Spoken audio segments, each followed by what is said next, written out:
तर यांना पत्र केलंय नेमकं काय आहे?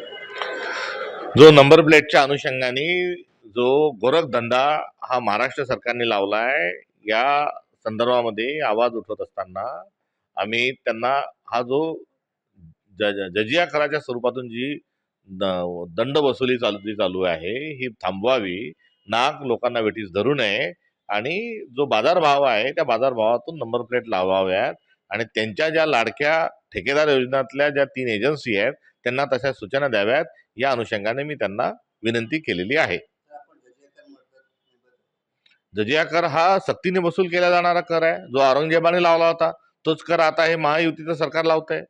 त्यामुळे दुसरा कोणता कर म्हणणार याच्यात?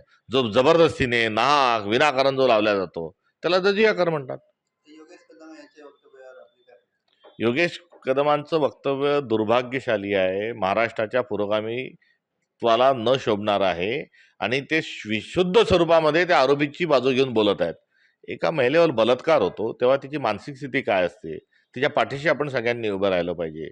शासनाने ताबडतोब आरोपी पकडले पाहिजे, हे दिलं सोडून आणि त्या बलात्कार होत असताना त्या महिलेने काय करायला पाहिजे होतं, असं किळसवानं वक्तव्य त्यांनी केलेलं आहे.